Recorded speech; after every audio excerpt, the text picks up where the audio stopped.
lovelies, it's Miss Lady Lace here, and today the next fabulous edition of my posing tutorials where I'm going to be focusing on arm lines today. If you haven't already, I would definitely recommend checking out the first part of the series where I'm breaking down the basic pin-up pose. With all my videos, all my tutorials, and anything I share online, these are definitely more guidelines than strict rules. I definitely have my own way that I like to pose my body, but it's definitely a very individual thing. If something works for you, definitely do it, and if you do something different to what I say, that's also completely fine. These poses are perfect whether you're on stage, posing for a photo shoot, or whatever else you need your beautiful pin-up poses for. Whenever we're posing with our body, try and keep your body in the best alignment, activating your core, relaxing your shoulders down, keeping your head pulled up nice and high, utilizing all our good posing techniques. So we'll go back to the basics, looking at our basic arm line.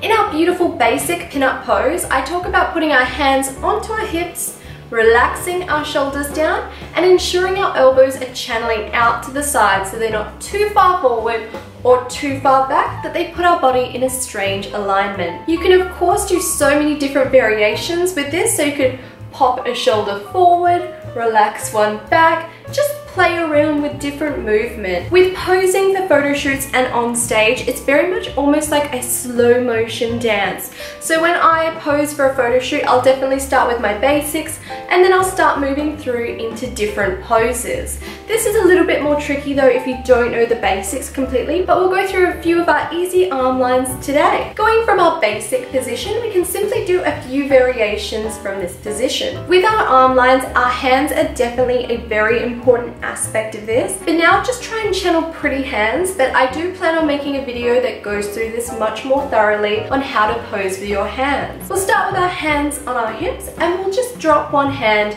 to the side.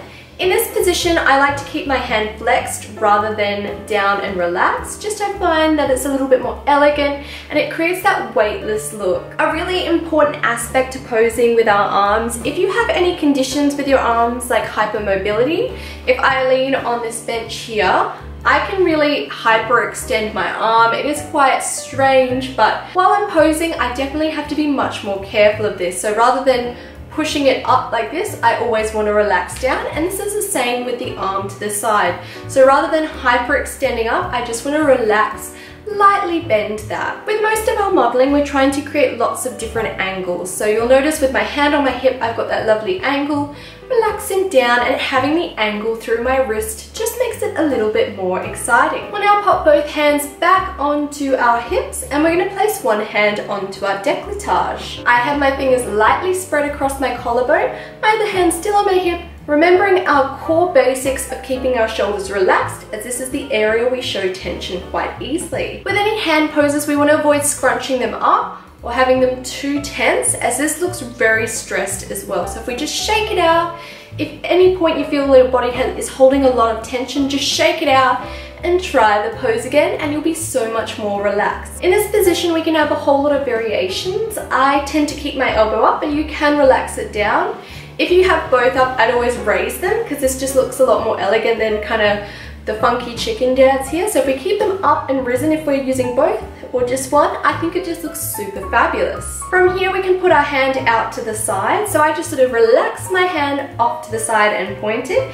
It can either go up or down, and you can play with different positions of this hand just to see what looks best for your body. Now, the one thing I would recommend is not angling this hand towards the camera.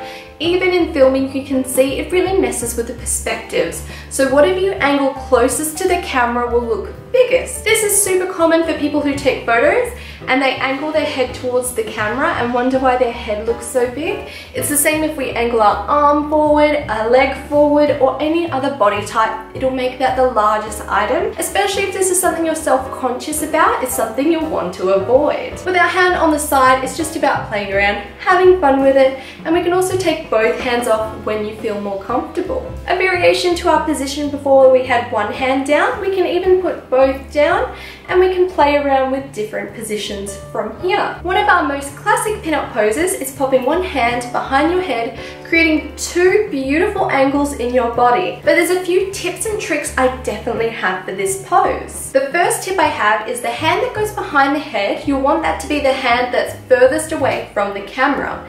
The main reason for this is if I do it the other way, it's very underarm forward, which I'm not saying is completely incorrect, just for most people it's typically a little bit more flattering. It also doesn't manipulate the perspectives like we spoke about before. We also want to make sure we actually grab the back of our head. One of the common mistakes I'd say in this pose is when we sort of let our hand just sit to the side. It kind of looks like we're asking someone to speak up, or if you're in the burlesque world it means cheer louder for me. So rather than popping it here, we'll really grab the back of our head, and I find that's the most flattering pose for most people. Next, we could take our hand and pop it on our cheek. Now we can do this in a number of different ways. We can lightly spread all our fingers.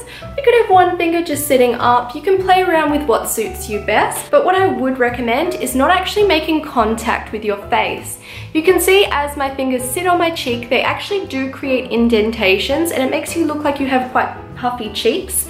So just by lightly either resting them off or just lightly resting on so you're not actually applying pressure, it'll completely change the look. We can also take our hand and highlight under our chin. So rather than putting our hand behind our head, we're simply just putting it under our chin, and I think this is a super glamorous pose, especially if you have a better manicure than I do at the moment. It's just super fabulous, and it very much reminds me of the golden age of glamour. There are no limitations to posing with your arms, and if you completely disagree with some of my tips, you be you at the end of the day and have fun with whatever you're posing for. If you enjoyed today's video, be sure to give it a like and a comment. I would truly appreciate that. And if you'd like to see more posing tutorials, be sure to also comment below. If you'd like to follow my daily pinup adventures, be sure to follow me on Instagram. I'll post a little link here as well as the end of the video. I post this super regularly because I'm completely addicted. As always, if you'd like to stay up to date with all my vintage fun, be sure to hit that subscribe button below, and I'll be seeing you all real soon.